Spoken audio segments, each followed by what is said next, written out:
वाहिद आफ़ाक़ी किताब आहे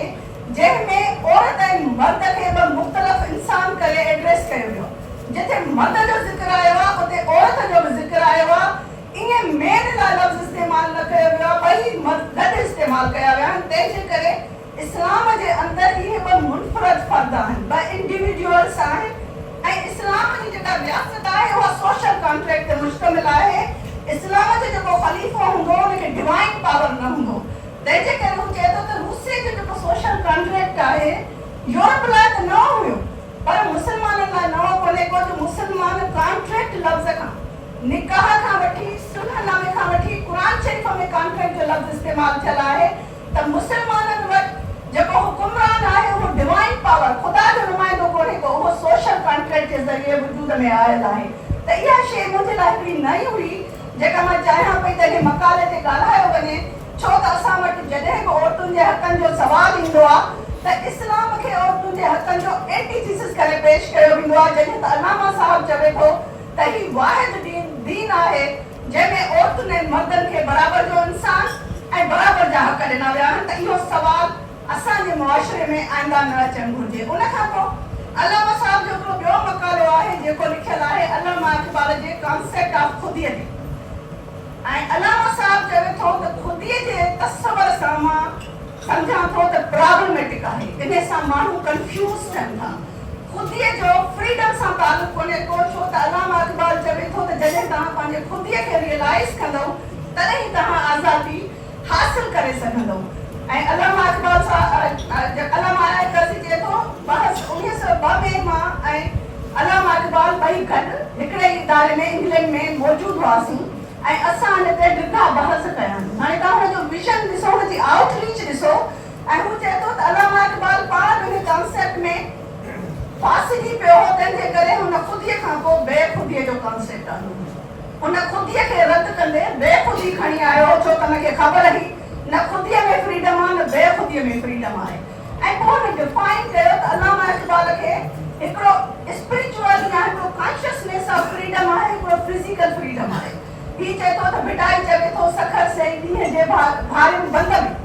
चए थो जेको मां बंद में हुउसि, जेको मां जेल में हुउसि, उहा ई मुंहिंजे लाइ तमामु बहितरीनु ॾींहुं आहे। त चए थो छा भिटाई जहिड़ो शाइर इहो पंहिंजी जेको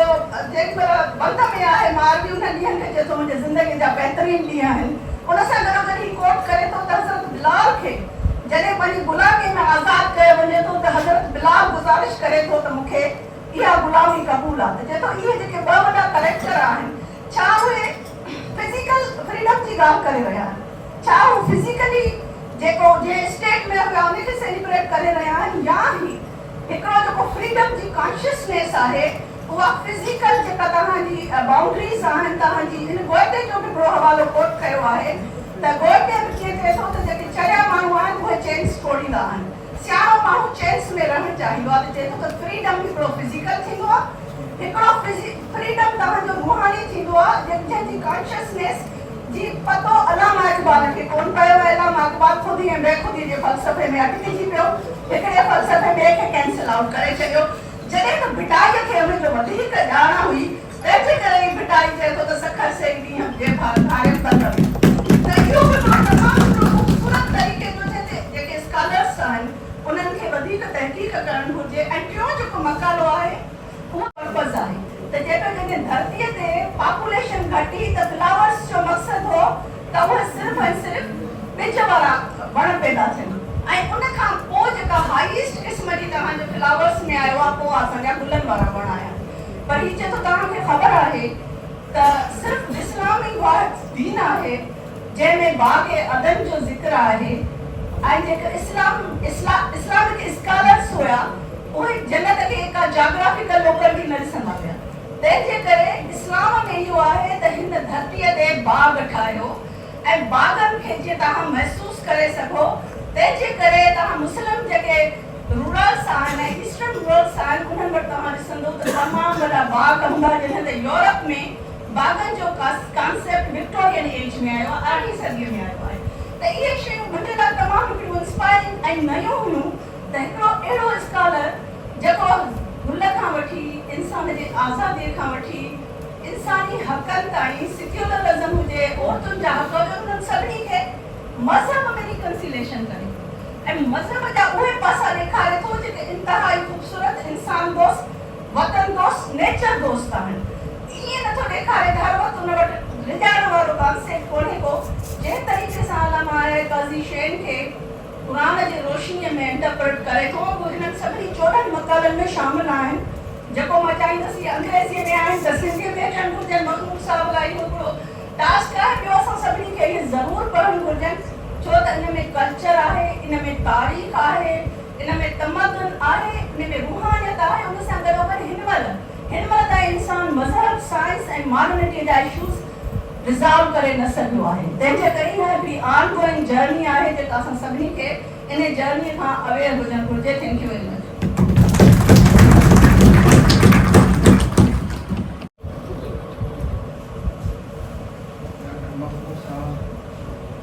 काफ़ी दोस्त बैठे हैं, लाला बटूस,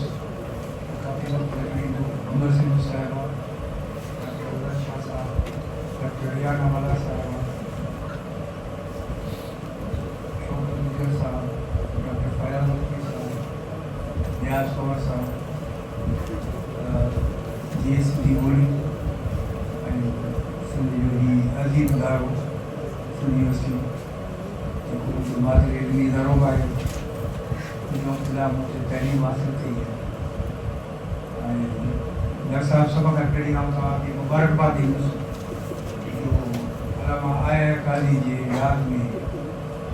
ये हफ्तेवार प्रोग्राम शुरू कयो अथव। ऐं वॾी ॻाल्हि अलामा काली साहब जी जेका मेमोरियल सोसाइटी हुई कंहिं ज़माने में ऐं पोइ चेयर थी आहे उनखे तव्हां जीआरियो आहे। उहा बिल्डिंग जंहिंमें कंहिं ज़माने में आउं आयुसि जॾहिं तहक़ीक़ करण ते जॾहिं पुलिस जो थाणो हाणे ख़ुदा जो शुक्र वरी ऑफिस थी आहे। सो अलामा साहब ते दिलि करे तव्हां जेके बि तकलीफ़ूं थींदियूं आहिनि मुख़्तलिफ़ आहिनि ऐं मौज़ू रहिया विया आहिनि। शेर मेराणी साहब साईं जे अदबी ख़िदमतुनि ते ॻाल्हायो, अमर सिंधू साहब फ़िलासफ़ी ते ॻाल्हायो। यकीनन फ़िलासफ़ी हिकिड़ो अहिड़ो शो आहे जिते तमामु घणो ॻाल्हाए सघिजे ऐं कुझु ॻाल्हियूं जीअं इरफान वाला साहब हीअं ॻाल्हि कई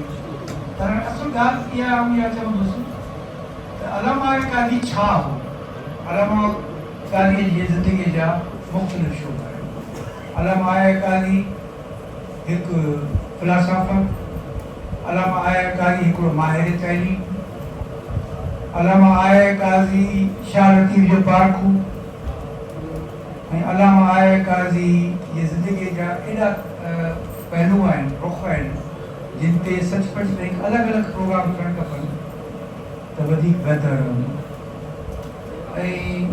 ॻाल्हियूं त मूंखे घणियूं करणियूं हुयूं पर हाणे अॼु अलामा साहब जेके जो जनमु जेको थियो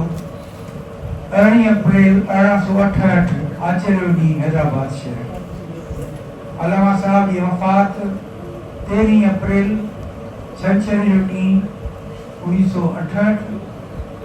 ऐं अलामा साहब जी तदफ़ीन जेका थी आहे उहा थी आहे 14 अप्रैल, माना हीउ जेको अॼोको ॾींहुं आहे इहे तदफ़ीन आहे। मूंखे उहो यादि बि आहे इन करे जो अलामा साहब जी जेका अहलिया मोहतरम आई मदर ऐसा उनजो जेको उनजी तदफ़ीन 6 साल उन जी वफ़ात थी हुई। तमामु अहिड़ी निजी ॻाल्हियूं कंदुसि जेके घटि माण्हुनि खे ख़बर आहिनि। उहा टंडे आगा जे क़ब्रिस्तान में दफ़न हुई अमानत में। अलामा साहब जी वसियत थी असीं 1 साल खां पोइ मिलंदासीं ऐं उहो ई थियो। पूरे 1 साल खां पोइ अलामा साहब जी वफ़ात थी ऐं हिते गाॾी जे जुलूस में असीं आयासीं। ऐं नंढो पंहिंजे वालिद साहब ऐं पंहिंजे भाउ सां गॾु कुझु देरि थी वई हुई जेसीं हुनजो ताबूत आयो। उहो ॿिन्ही जी जेका तदफ़ीन थी हुई उहा गॾु ऐं 40 खां पोइ अलामा साहब जे यादि में सनसी बंगले 57 नंबर बंगले में हिकु प्रोग्राम थियो हो। मुंहिंजो अलामा साहब जी ज़िंदगी ते किताब लिखियो आहे, उन में सभु उहे शयूं आहिनि।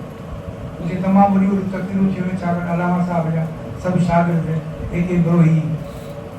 डॉक्टर नेदोश काज़ी, डॉक्टर बलोच, तमामु घणा शागिर्द हुआ। तकलीफ़ूं थियूं हुयूं, वॾियूं दावाऊं थियूं हुयूं पर हैरत अंगेज़ ॻाल्हि ॿुधायांव त 1969 में अलामा साहब खे कंहिं यादि ई कोन कई, न यूनिवर्सिटी यादि कयो न कंहिं ॿिए इदारे यादि। मूंखे यादि आहे जनवरी 1970 में साईं बकादा शाह हैदराबाद में उनजो घर हूंदो, साईं जीअं इलेक्शन सिलसिले में आयो, कादी आबिद कादी अकबर सभु वेठा हुआ। साईं जीअं दुख जो इज़हार कयो त कहिड़े दुख जहिड़ी ॻाल्हि आहे त अलामा आया कादी खे असां पहिरें साल ई विसारे छॾियो। त मूं चयोमांसि साईं पोइ अलामा साहब खे असीं यादि था कयूं। 1 अप्रैल अलामा साहब जी वफ़ात जो ॾींहुं 17, पर पोइ अलामा उन ज़माने में साईं जीअं मसरूफ़, पर उहा कहाणी ॿुधाए चवंदी आहे ॿिए ॾींहुं सुभाणे उहो प्यानो बि ॻोल्हा कई। उहो प्यानो बि हिकिड़े साईं जे घर में पियो हो, मुंहिंजी त सुञातो हुन में लिखियो पियो मदर एल्सा।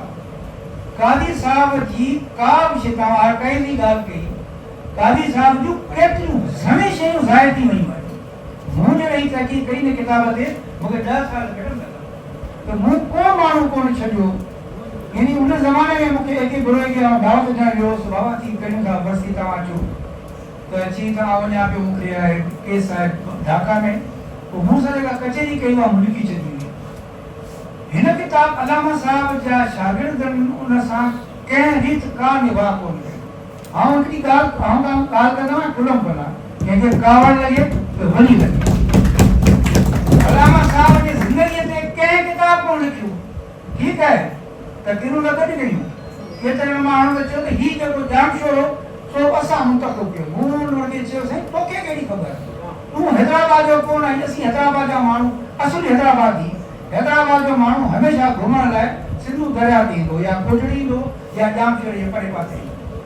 हीउ हंधि जेको आहे सो ख्वाब हो अलामा कादी पाण आयो, अची मुंतख़ब कयईं हिन इलाइक़े खे जिते जामशोर आहे, जिते जंग लॻो पियो हो, कंहिंखे तवको ई कोन हुई त सुपराई वठंदो ऐं हीअ यूनिवर्सिटी कहिड़ी जेका चंड वांगुरु चमकंदी रहे।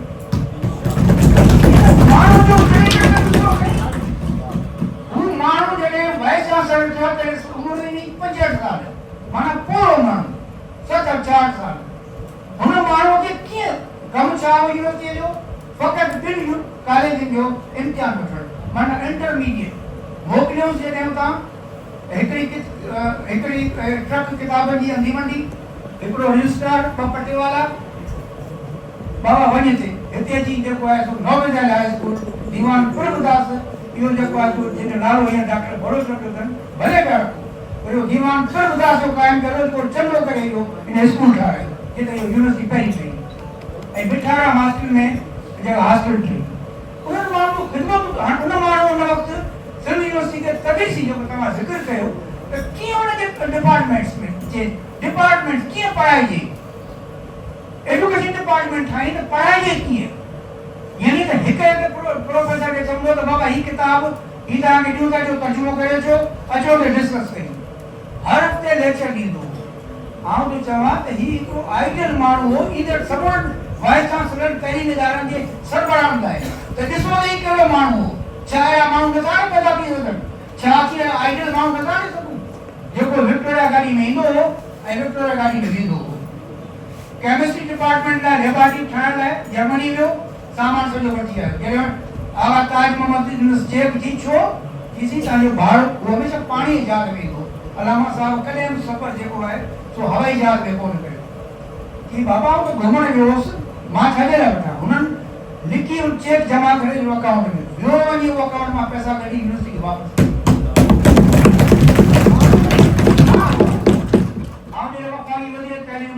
पाकिस्तान की सब का पुरानी यूनिवर्सिटी है पंजाब यूनिवर्सिटी।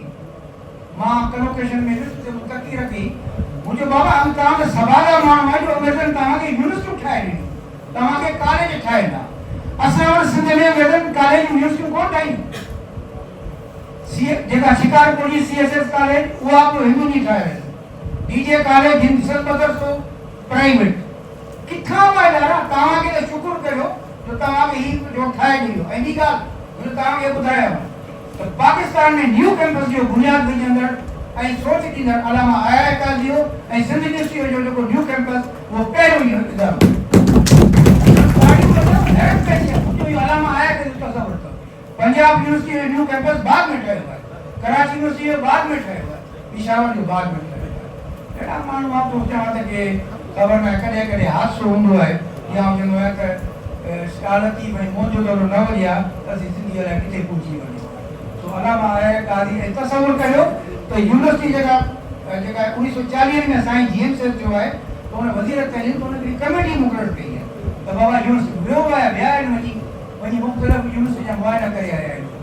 ऐं पोइ 47 ॼणनि जी में यूनिवर्सिटी ठही आहे ऐं पोइ छाकाणि त हिनखे वापसि कराची हली वई वफ़ाक़ में हिननि खे मोकिले छॾियूं ऐं अलामा साहिबु पहिरीं स्कीम हुई त गंजे टकर ते यूनिवर्सिटी ठाहिजे आहे हाणे जे गंजे टकर ते ठहे आहे त मूंखे यादि आहे त जो असीं हवाई जहाज ते मोटाईंदी हुई त हैदराबाद में जेल हुआ हाणे मोटी लंघी जे 12 नंबर मां किथां थी इहो ख़ुदा जो शुक्र कयो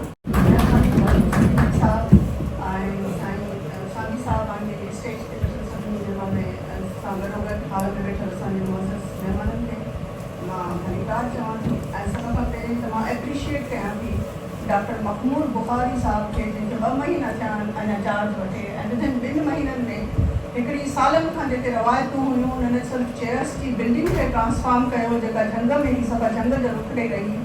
ऐं मां ॼाणां थी त हुन केतिरियूं पर्सनल एफर्ट्स वरितियूं आहिनि ऐं उन सां गॾोगॾु अलामा आहे काज़ी जो फाउंडर्स वीक जेका हिकिड़ी रवायत आहे हिन यूनिवर्सिटीअ जो फाउंडर अलामा आहे काज़ी हो जेका हिकिड़ी फॉर्मेलिटी ताईं रिड्यूस थी वेंदी रुगो मज़ार ते चादर चाढ़े असां सम्झंदासीं त अलामा आहे काज़ी जो पर्स अदा करे छॾियो सो मखमूर साहब हिकु दफ़ो वरी स्कूल जे ॿारनि खां वठी यूनिवर्सिटीअ ताईं उहे तक़रीबन रखी ऐं इन सॼे वीक खे जंहिं इतमाम सां मल्हायो वेंदो हुनजो नई साईं बुनियादु विधो आहे उन सां गॾोगॾु मां एप्रिशिएट कयां थी असांजे vice chancellor professor doctor Khalil Khumbani साहब जन खे जंहिं right man for right position मुताबिक़ हिकिड़े माण्हू खे उहो चार्ज असाइन कयो जेको उन कमु पंहिंजो नज़र रखे वियो ऐं उन सां गॾोगॾु उहो चार्ज असाइन करणु स्टार्ट कयो तव्हां उनखे भरपूर सरकार ॾियनि त उन मुताबिक़ कमु करे सघे सो इन जो जेका एप्रिसिएशन आहे उहा ड्यू आहे जेका असां सभिनी खे करणु घुरिजे 5 मिंट में मां वधीक एप्रिसिएशन न थी वञा मां डायरेक्टली मूंखे मखमूर साहब हिकिड़ा 2 किताब अलामा आहे काज़ी साहब जन जा मोकिलिया जेके नबी बख्श बलोच साहब सहेड़े सिंध यूनिवर्सिटी प्रेस मां पब्लिश कराया हुआ ऐं उहे 2 किताब नापीद हुया लाइब्रेरीज़ में अवेलेबल कोन हुया मखमूर साहब उहे स्कैन कराया मुंहिंजी सॉफ्ट कापी असांखे व्हाट्सएप कई त तव्हां पढ़ो ऐं उन्हनि मां कंहिं हिकु किताब ते ॻाल्हायो हिकिड़ो किताब 14 मकालनि ते मुश्तमिल आहे जेके अलामा आहे काज़ी साहब जन जूं स्पीचिस आहिनि जन खे हिकिड़े ॿिए चाहिनि असांखे फ़ख्रु आहे त अलामा आहे काज़ी सां गॾु नबी बख्श बलोच साहब जो तालुक़ बि हिन ई यूनिवर्सिटीअ सां आहे हू बि सिंध जो छा पाकिस्तान जो हिकिड़ो तमामु वॾो मुहक़क़ ऐं स्कॉलर आहे त नबी बख्श बलोच साहब उन स्पीचिस खे गॾु करे ऐं उन्हनि खे पब्लिश करायो ऐं बलोच साहब चए थो त इहे स्पीचिस मूंखे कंपैरेटिव रिलीजन जे डायरेक्टर अहमद अली ख्वाजा साहब ॾिनियूं आहिनि त तव्हां अंदाज़ो लॻायो त उन वक़्तु जेके डायरेक्टर हुआ यूनिवर्सिटीज़ में जेके मुहक़क़ हुआ उहे केॾो तनदही सां पंहिंजो कमु कंदा हुआ मुंहिंजे घर में मुंहिंजो आवाज़ तव्हां ताईं ईंदो हाणे हिन 14 स्पीचिस में सिर्फ़ु 3 स्पीचिस सिलेक्ट कयूं आहिनि जन ते मां ॻाल्हाइणु चाहियां थी अलामा आया काज़ी 1938 में हिकिड़ो मक़ालो लिखियो आहे जॾहिं यूरोप में डिबेट थी रही आहे त आया औरतुनि खे वोट जो हक़ मिलणु घुरिजे या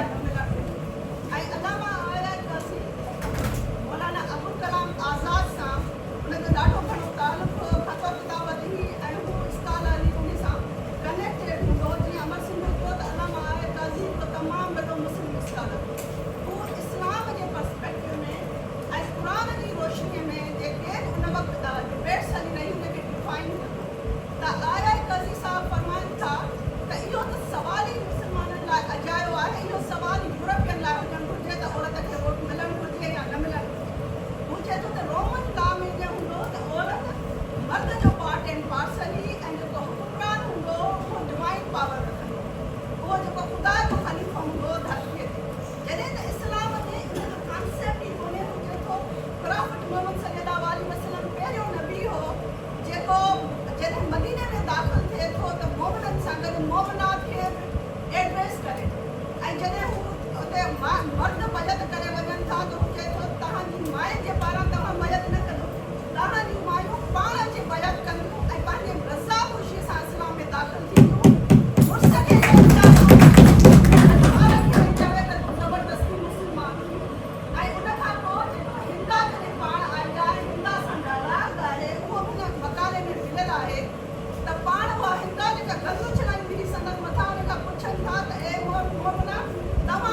firmly believed that education was the only lasting remedy to religious discrimination and sectarian conflict in Sindh. He disapproved of the religious divisions and a strife that were weakening the social fabric of the region. For him, education was a unifying force capable of elevating the moral, intellectual and economic condition of the Sindhi Muslim community. Vision for the Higher Educational Institute. Upon his return from England in 1990, this was the first return, Allama Qazi was determined to establish a reputable institution of higher learning in Sindh. He envisioned a university or similar institute that would offer modern education alongside traditional values, empowering the youth of Sindh with knowledge and awareness. However, due to unavoidable circumstances, he had to return to England, delaying his mission. His passion for educational reform remained undiminished, and when he returned to Sindh again in 1929, he reignited his efforts. Collaboration with influential Sindhi leaders. Understanding that a task as monumental as establishing an educational institution could not be achieved single-handedly, Allama Qazi reached out to the influential and learned personalities of Sindh, including Saint J.M. Sayyid, Ayub Khodo, Mira Mohan Shah, etc. Allama Qazi appealed to their sense of responsibility and patriotism, urging them to work together for the educational empowerment of the people of Sindh, who had long been deprived of access to quality education. Allama Qazi's initiative was more than just about setting up a school or college. It was about laying the intellectual foundation for a modern Sindh. He believed that educated citizens would be more capable of contributing positively to society. Social and religious harmony could be achieved through enlightened thinking. Political and cultural progress was possible, not possible without academic development, legacy and impact. Although immediate results of this effort may have been delayed, his vision inspired future generations. And then I have here Allama Qazi's educational vision and moral stewardship that he offered students from so-called interior Sindh to come to college, to come to Karachi, to live there, where he rented a bungalow in Soldier Bazaar, so people were there. And then he strived for the establishment of this university. In the end, because I have been said to conclude it, in the end, some words from his speech that was shared on WhatsApp group by Sai Aziz Marani Saab, which was translated by Nur Mohammad Jinji Saab, because it is relatable to us, so I would like to read it. May Allah bless us to work together honorably with a firm-mindedness, so that the people of Sindh may say that the people of this Simal, he uses the word Simal, but now it has been so large, our university, of this Simal Institute work sincerely. The employees of Sindh University not only earned their livelihood, but did work for the betterment of the institute. I expect, he is saying, I expect from all of you to collaborate with me to achieve our cause of higher education. Each one of you will have to promise to work with full dedication and commitment, otherwise you cannot hope for any positive results. Thank you very much. He held this movement in high esteem,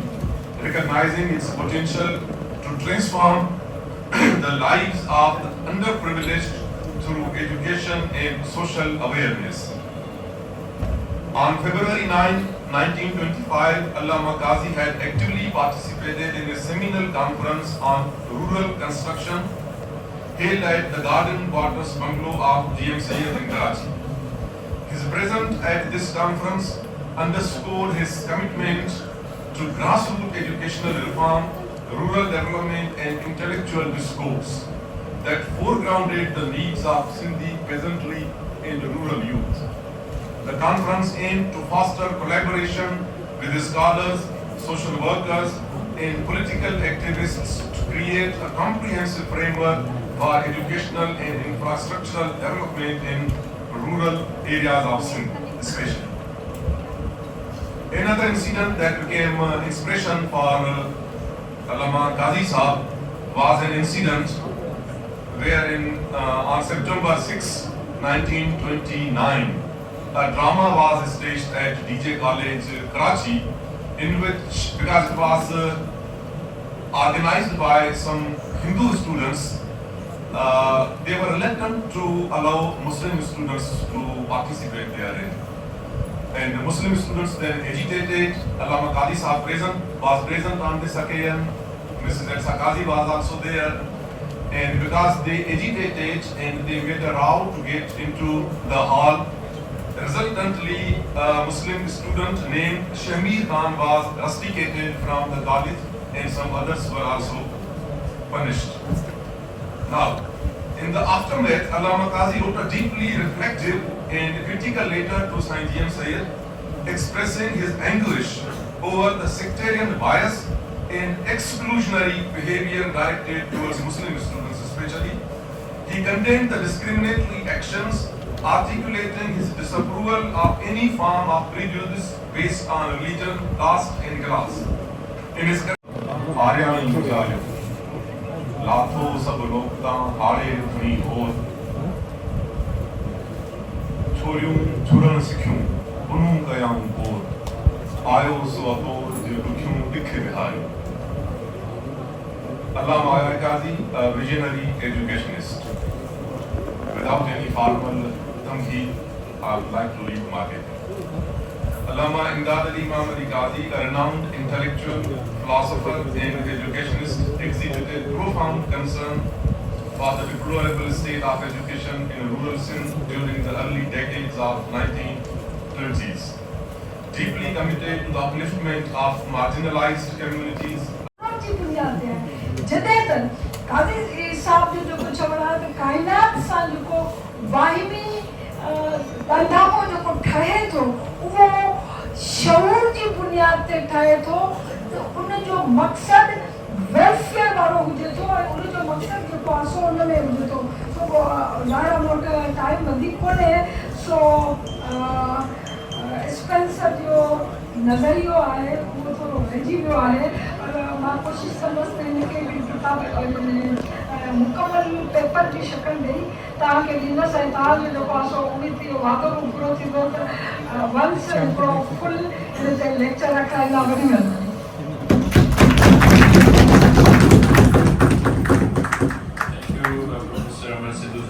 करे थो नरमो सवाल करे थो पर उनजी बुनियाद ते पंहिंजो पाण खे इर्तिकाई तौर ते अञा वधीक जेको आहे सो अॻिते पहुचाए थो. सो हू लिखे थो माना हुनजो जेको तत या उनखे समराइज़ कजे त जेको इंसान जी जेका फ़िक्र जी जेका वाद वेझ आहे उहो उन में मज़हब हिकिड़ो मरहलो आहे. मज़हब तकलीफ़ ते कीअं आहे जॾहिं उहा मॉरेलिटी खे जेका असां कंप्लीट करे त हीउ चवे थो त ठीकु आहे हिकिड़ो मिनट आहे सो ख़ैर मां उनखे कंप्लीट ईअं थी कयां त हिन जेका असां इख़लाक़ जी इर्तिका उनखां पोइ तमदुन जी इर्तिका उनखां पोइ मज़हब जी इर्तिका ऐं मज़हब खे अहिड़े तरीक़े सां ॾिसे थो त मज़हब इंसानी सुकून ऐं इख़लाक़ी रहनुमाई ऐं काइनात सां तालुक़ पैदा करण जो ज़रियो आहे. हू मज़हब खे एज़ अ मीन माना एज़ अ एंड उहो एवोल्यूशन जी कहिड़ी थ्योरी ते ॿधल आहे उहो एवोल्यूशन जी थ्योरी ते इन ते ॿधल आहे त मोरालिटी एज़ अ एडजस्टमेंट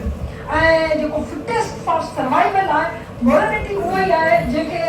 ॿियनि लफ़्ज़नि में चई सघिजे थो त जंगल जो कानून ॾाढो सुगाबो जेको सर्वाइव करे वञे पर उनखे हू कंहिं हद ताईं इज्तिमाही ज़िंदगी सां ज़रूरु ॻंढे थो. पर काज़ी साहब जेको नज़रियो पेश करे थो उहो चए थो त जेको एवोल्यूशन आहे एवोल्यूशन इज़ नॉट बायोलॉजिकल. सिर्फ़ु बायोलॉजी जी एवोल्यूशन कान्हे जेका डार्विन बयानु कई आहे जेका साइंस बयानु करे थो पर ही जेका असां हिकिड़ी रूहानी या समाजी जेको वजूद आहे इंसान जो जेको स्पिरिचुअल जेको बीइंग आहे उनजी बि हिकिड़ी एवोल्यूशन थिए थी. संदसि जेको असां जेको रखियल आहे पंहिंजी थ्योरी त जेको इंसान जी फ़िक्री इर्तिका इंसान जी समाजी इर्तिका, इंसान जी जेका सोशल बीइंग जी इर्तिका, नॉट बायोलॉजिकल पर सोशल बीइंग जी इर्तिका, उन सोशल बीइंग जी इर्तिका में हू चवे थो त हू जेका सा इहो हिस्टोरिकली बयान करे थो त पहिरें ॾाके ते तजर्बो, अक़ीदो ऐं बाद में इल्म इहे जेके आहिनि से अचनि था। इर्तिका जो तसवर सिर्फ़ हयातियाती ते महदूद न आहे, इहो जेको आहे फ़िक्र जो उभार, तहज़ीब ऐं तमद्दुन जी वाधवेज ऐं इख़लाक़ी उसूलनि जी तरक़ी में बि अहम किरदारु अदा करे थो। ऐं कोट मां सम्झां थो त साइंस ऐं मज़हब हिक ॿिए सां मुतसादिम न आहिनि। जीअं मूं चयो त पहिरें फ़लसफ़नि जी, मुस्लिम फ़लसफ़नि जी बि इहा कोशिशि कई हुई त हू हिनखे कॉन्ट्राडिक्शन में हिक ॿिए जे मुख़ालिफ़ ऐं ज़िद में ॾिसण जे बजाय हिनजी रिकंसिलेशन कनि। इहो कमु साॻियो उन्हनि ई जेका असां फ़लसफ़नि वांगुरु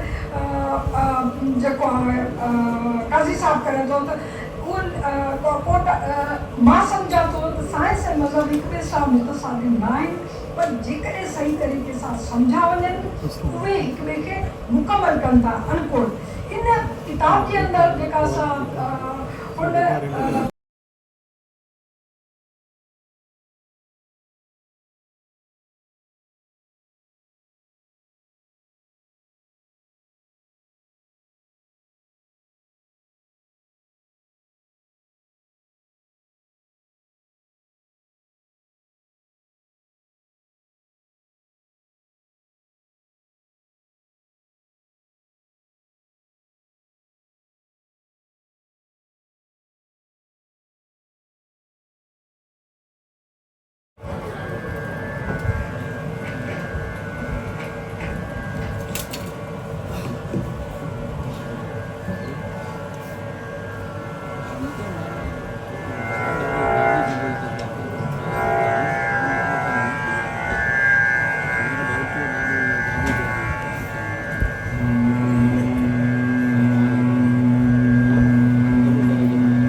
कारी रात कचो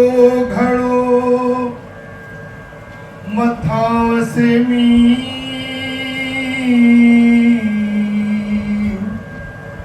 कारी रात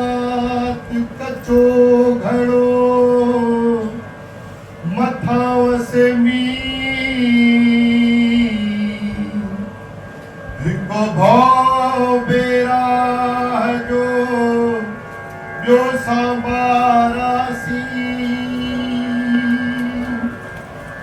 शाल मचदनी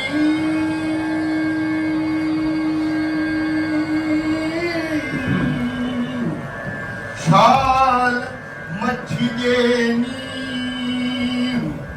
हिड़ा घोरो जिंदड़ो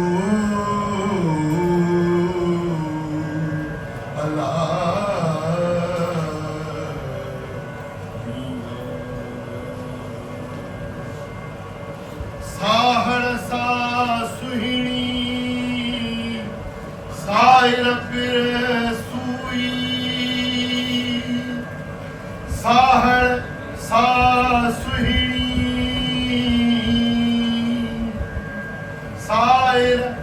पिण सोई आहिन जोई बुझा दरगाहिड़ी कहड़े मंझ हिसाब कहड़े मंझ हिसाब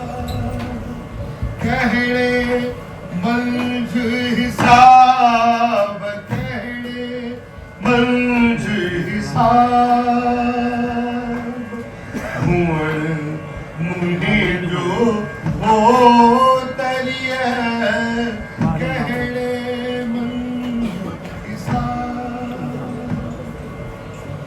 पलीत थी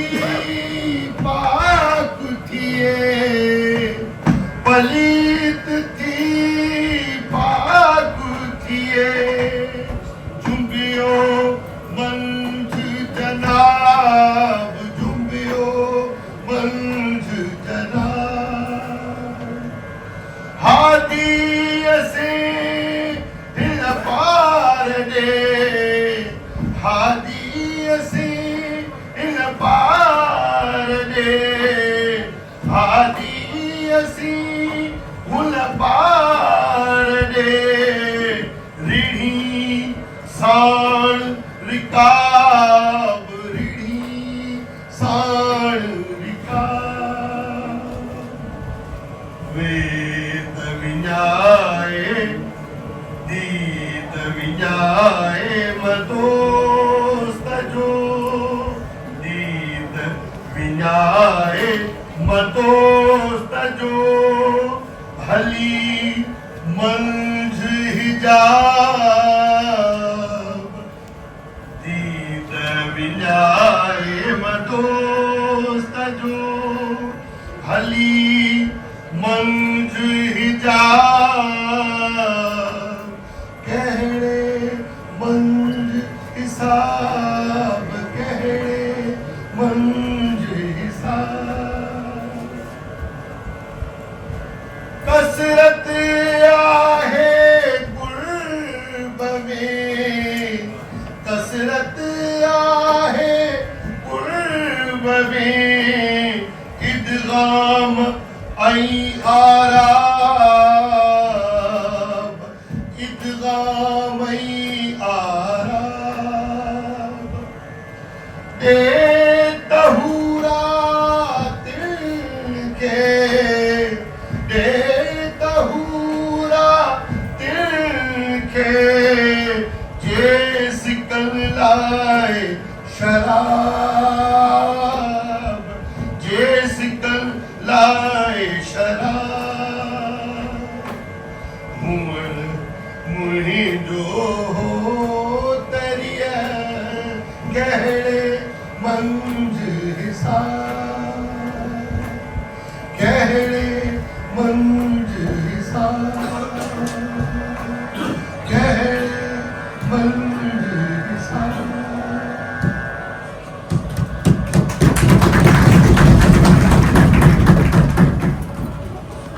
जेनो तुंहिंजो नाम बाज रोटी मंगिया ये थंबे री थुणिए ही छपर ही छां उजाड़ो कहाँ तोखे मालूम सबके स्टेज से मौजूद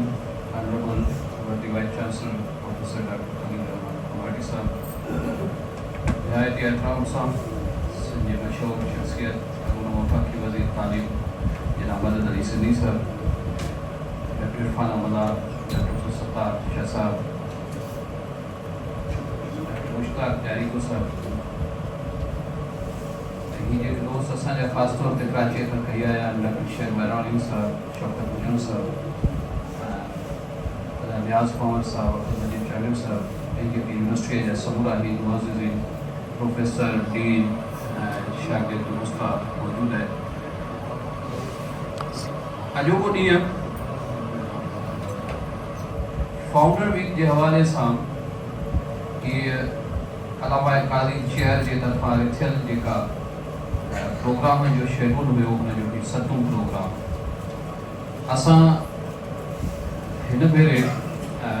लॻभॻि आउं सम्झां थो त पोइ 15 सालनि खां पोइ वरी फाउंडर वीक खे उन तरीक़े सां एक्टिव करण जी कोशिशि कई वई आहे ऐं उहो विजन जेको आहे उहो असांजे ऑनरेबल वाइस चांसलर साहब जो आहे छाकाणि त जॾहिं मूंखे चेयर जे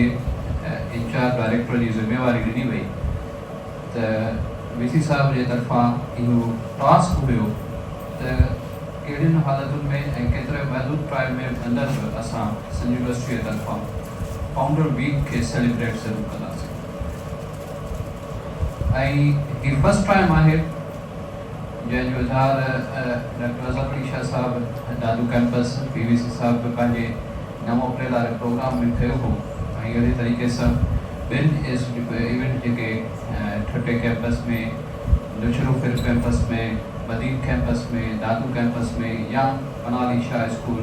मॉडल स्कूल या doctor N A Baloch model school में जेके तकरीबूं थियूं आहिनि, किन जायुनि ते आउं वियुसि, किन जायुनि ते ॿिया दोस्त शामिल थिया। त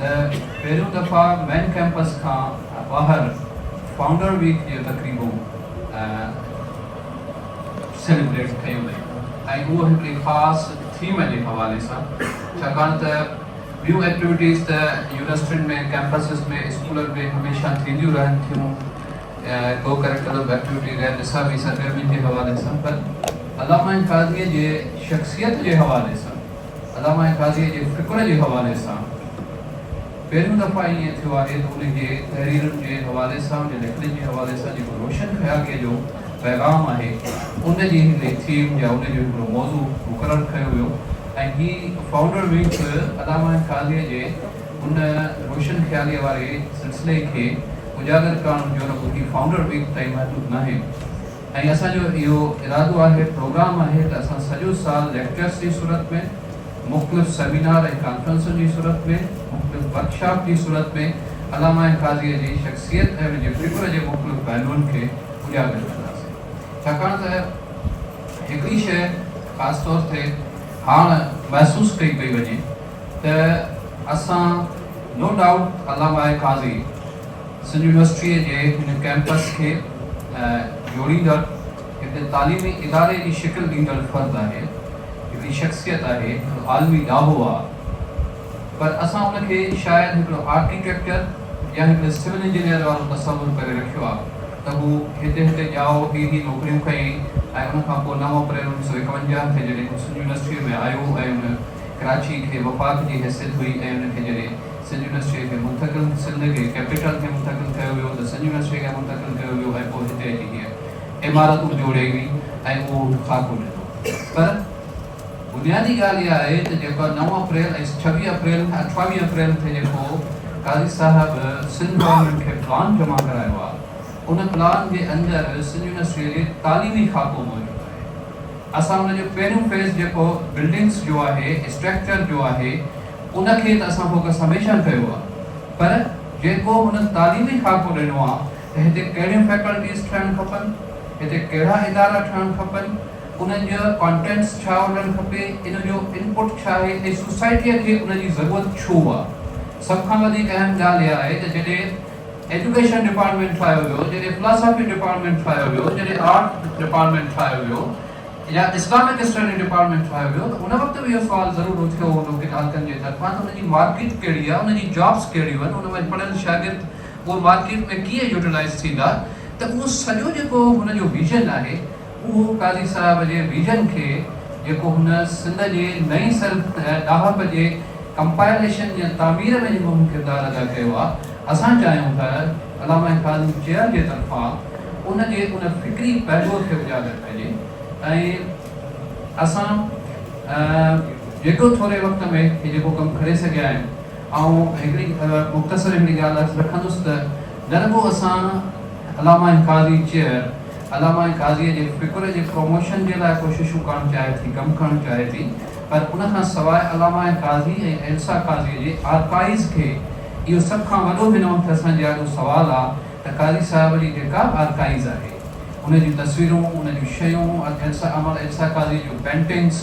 उन सां लाॻापियल मवाद, उहो ओरिजिनल काज़ी साहिब जा डॉक्यूमेंट्स, काज़ी साहिब जो इस्तेमाल जूं शयूं या ॿियो घणो कुझु,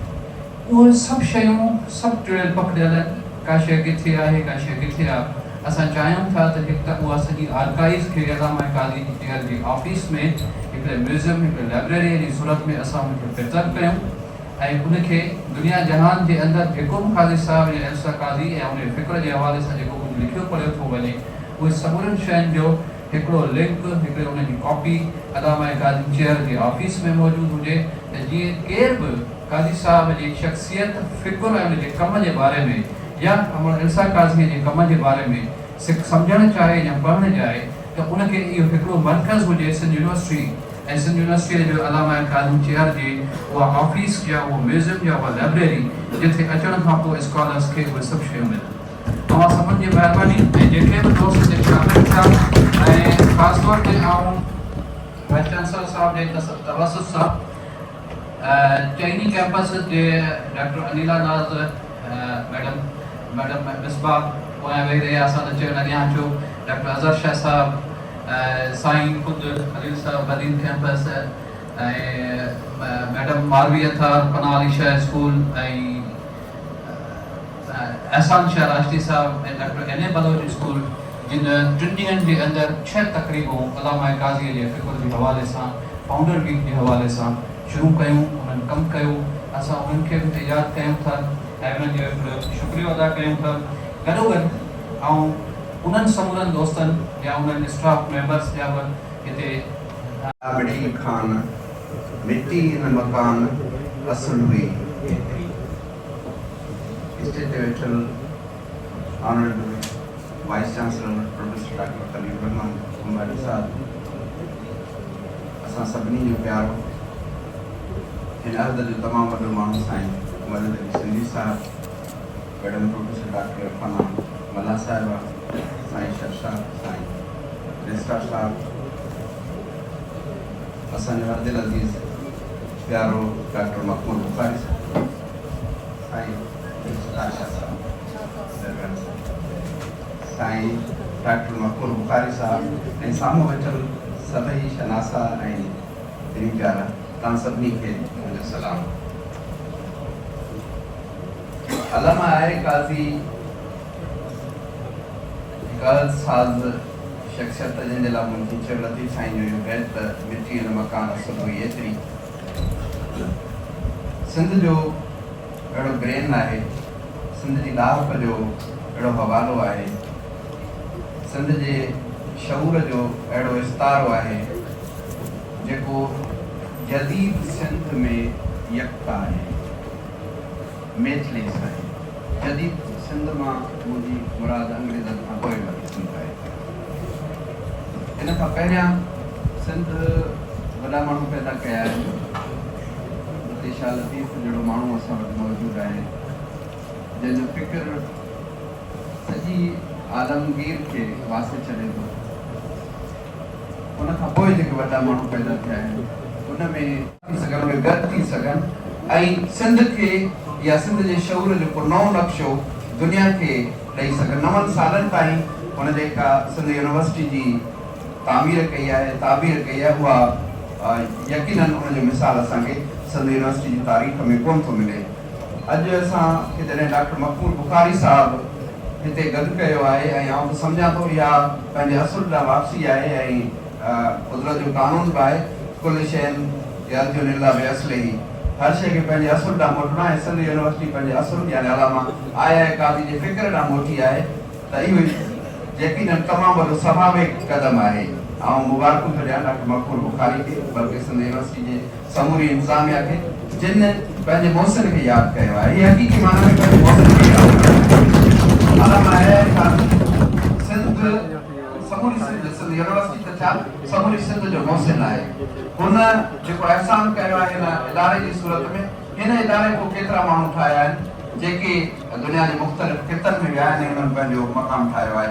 ही उहो माण्हू आहे जेको हिकिड़े पासे इदारा साज़ आहे हिकिड़े पासे शख़्सियत साज़ आहे ऐं ॿिए पासे पंहिंजे जेको हुनजो हुनखे ख़बर आहे त असांजो जेको असुल ट्रेजर आहे उहो लतीफ़ साईं वटि मौजूदु आहे ऐं लतीफ़ साईं जो रिसालो कंपाइल करे थो।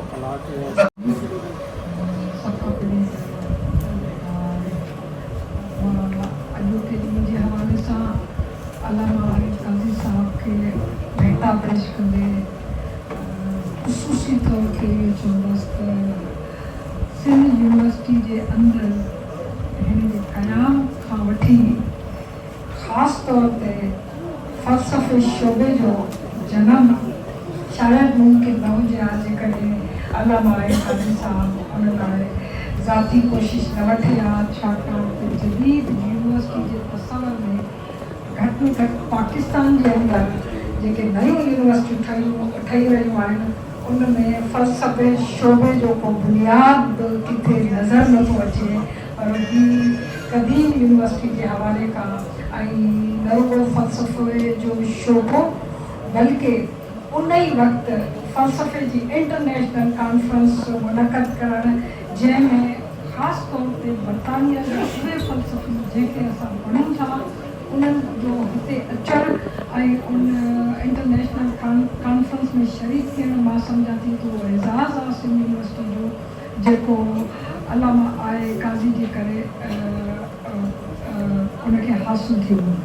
इहो ॿुधाईंदे मूंखे फ़ख़्रु थो थिए त जॾहिं मूं डिपार्टमेंट जो